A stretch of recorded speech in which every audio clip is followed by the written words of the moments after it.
Fala galera, seja muito bem-vindo à aula 73 do nosso curso de Dart e hoje nesse vídeo, na seção de concorrências, nós vamos falar sobre Isolate. Tá? Um assunto bem interessante quando nós falamos sobre a questão de memória, tratamento de valores paralelos e assim vai nos ajudar bastante a entender esse assunto, tá bom? Vamos ver como que o Dart funciona. Bom, primeiro ponto, o que é uma isolate? De acordo com a documentação, fala assim, ó, todo o código Dart roda em uma isolate. Pronto.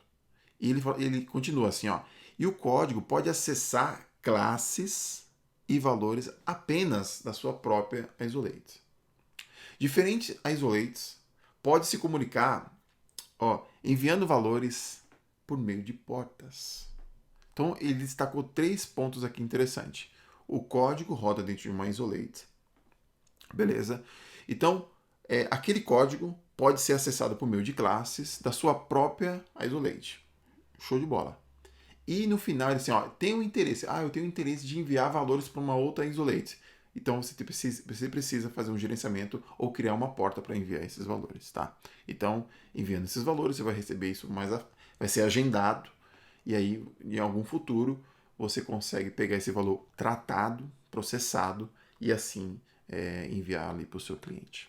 Tá bom? Então, é bem interessante esse início da documentação. Eu achei interessante trazer isso para vocês, tá? Vou deixar na descrição, na data desse vídeo, vai estar numa versão específica do Dart, mas não tem problema, vai ajudar você a entender realmente o que é uma isolate. Beleza?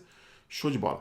Bom, eu preparei um exemplo bem interessante, simulando uma execução de uma isolate. Tá? Então, criei um programa, coloquei algumas linhas ali para ser executada e nós vamos ver isso como funciona dentro de uma isolate. Tá bom? Beleza. Primeiro ponto, ele faz um agendamento. Ele prepara todo o terreno. Né? Então, ele verifica dentro da main ali quais são as tasks, os eventos que são executados. Então, beleza, ele faz isso e vai preparando os eventos. Primeiro evento, segundo evento, terceiro evento, quarto evento e o quinto evento. Pode ter vários, tá? Mas ele faz todo um preparo ali inicial sobre esse ponto, tá? Eu simulei aqui praticamente um event loop, tá? É onde vai ser executado ali os nossos eventos, tá? Então, esse cara é o nosso event loop, tá bom? Beleza. Nessa linha aí, nós percebemos que o Dart ele é um single thread. O que eu quero dizer com isso? Que ele vai ler linha a linha. Vai ler a primeira linha, vai ler a segunda, a terceira, a quarta, a quinta e assim vai terminar o meu programa. Mas esse é um ponto importante. Por ele ler por fila, né, ele vai ler item a item. Se o processo demorar, o outro tem que esperar aquele processo ser executado. Tá bom? Beleza, então cada um desse ponto agora ele é um evento. Então, nesse quesito, tá? Nesse exemplo, estou falando inicialmente sobre a fila de eventos. Nós vamos falar sobre uma outra mais à frente, mas inicialmente esse é um ponto importante. Tá bom? Então vamos executar esse exemplo aqui.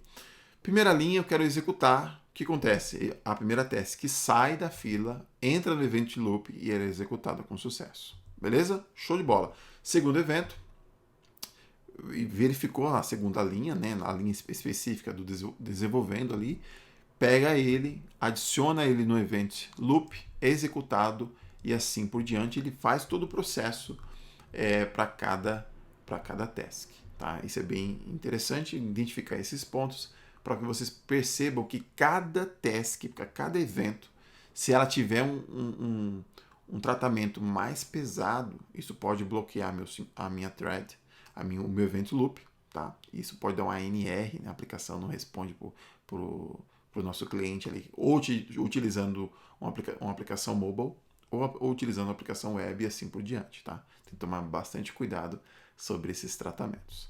Então, fazendo todo esse processo, ele vai pegar esse camarada, vai executar ali no event loop, e aí eu chego no final da main. Tá? Ele vai perceber que não existe mais eventos na fila, e assim ele faz a finalização do meu código, tá? Do meu programa. Então ele finaliza com sucesso. Bom, agora eu gostaria de falar para vocês os itens, realmente, o que contém dentro da minha isolate. Ali foi só um exemplo de execução, não entrei nos detalhes sobre os itens que tem dentro da nossa isolate, falei um pouquinho sobre event loop, sobre a fila de eventos, né? Mas eu quero mostrar agora mais detalhes sobre dentro dessa isolate. Vocês identificaram lá que nós temos o nosso event loop, tá? Então esse é um item que está lá dentro. Nós temos também, tá, a fila de microtasks. Então esse é um ponto muito importante, nós vamos explorar um pouquinho mais isso mais à frente. Nós temos também, como vocês viram, a fila de eventos. Então eventos pode ser um clique, pode ser, enfim, pode ser muitas ações de usuário que podem estar aqui, pode ser eventos de processamento assíncronos, como vocês viram, e também eventos síncronos. Microtasks também suporta esses dois, mas vocês vão perceber logo logo quais são essas diferenças, tá bom? O que nós temos também? Nós temos um heap de memória, tá? Então por isso que tem essa questão de isolamento, né? A isolate tem a questão de isolado. Então realmente ele não compartilha a memória para uma outra isolate, tá? Mais à frente, um assunto mais avançado, nós podemos falar o grupo.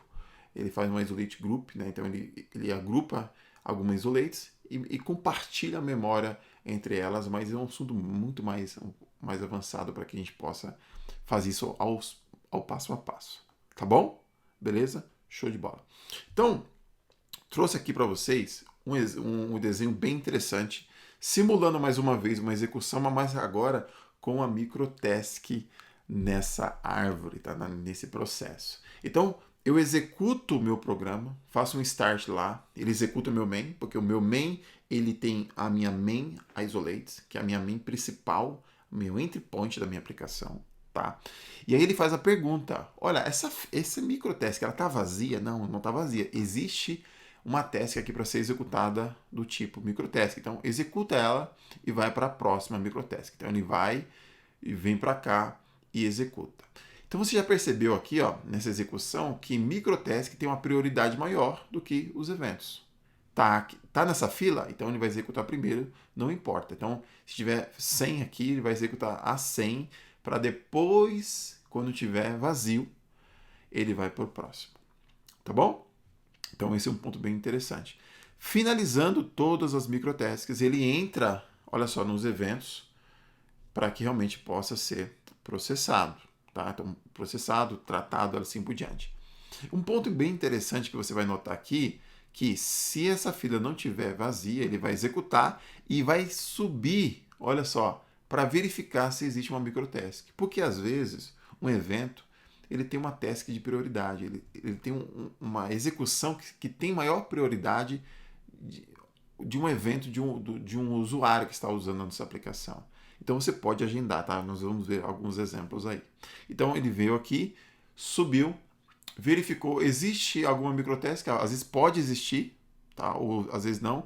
Ele vai para a segunda, a terceira, a quarta, até que ela finalize todos os eventos e a nossa aplicação finalize com sucesso.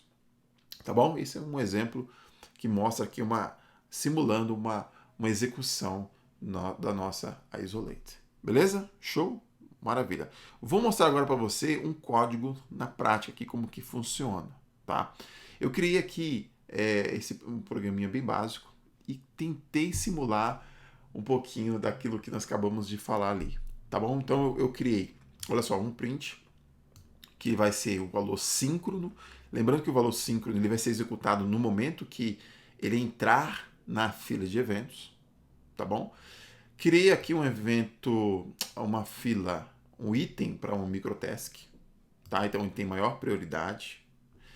Depois eu criei uma feature, outra feature, criei uma microtask, mais uma feature, outra feature em microtask e aí finaliza o meu main, tá? Lembrando que valores síncronos têm maior prioridade inicial, segunda prioridade, microtasks e depois as nossas features, tá bom? Beleza? Show de bola. Então eu vou fazer o seguinte, eu vou executar, que eu acho que fica até melhor para explicar no console o que realmente se retornou e a gente vai estudando um pouquinho mais aqui, tá bom? Show de bola. Vou colocar aqui, acho que dá para ver, tá bom? Senão vai ficar muito pequeno para vocês. Então vocês perceberam que a nossa valores síncronos aqui, eles foram executados primeiro. Então print foi executado primeiro, e o nosso print 2 aqui do main foi executado. As 3 microtasks têm maior prioridade, né? Então essa microtask aqui, ó, olha esse bloco, tá? Olha o bloco. Então dentro do bloco main, esse cara foi executado, né? Até o 3 aqui, ó. Então esse foi executado e esse foi executado. Maravilha. Depois ele foi para feature 2. Ó, 2 de 4, né? Então ele faz, olha só, ele faz todo esse tratamento aqui. Beleza? Lembrando que nós temos uma feature aqui que tem um delay, tá? Tem uma duration aqui de 1 segundo. Então ele vai, quando ele estiver pronto, ele vai entrar na fila para execução, mas por enquanto ele está dormindo, tá? Ele está aguardando ser executado. Maravilha? Show de bola, tá? Você pode perceber que ele foi executado aqui, ó, bem, praticamente o último, tá bom? Vamos lá. Então, olha só que interessante nesse ponto aqui, ó.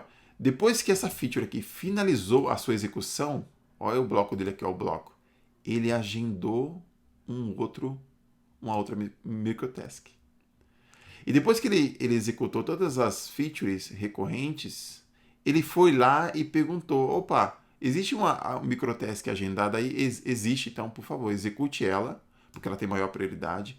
E assim, se não tiver mais nenhuma, eu quero que você execute os restantes das features e se tivesse alguma, por exemplo, uma feature de leitura e gravação, que é o caso que esse aqui, é um caso clássico, podia ser uma request, podia ser uma escrita de um arquivo, podia ser, enfim, qualquer valor que poderia levar mais tempo, tá? Mostra aqui, simula, né, realmente um ponto a ser considerado. Tá bom? Então, esse aqui é simplesmente um exemplo que eu deixei para que vocês possam perceber o que seria as isolates e também os seus itens dentro dessas isolates, como que você vai futuramente precisar entender para que possamos ver, criar suas próprias isolates, tá? Fazer tratamentos, executar valores paralelos e assim por diante. Espero que você tenha gostado, tá? Então, se você não entendeu, por favor, veja o vídeo de novo. Dá uma olhada na documentação, realmente não é um assunto de primeira que você vai, já entendi, já vou implementar. Primeiro, entenda o passo a passo e depois comece a executar, brinque bastante, para que logo logo você comece a implementar nos seus projetos. Beleza? Show? Então eu te vejo no próximo vídeo.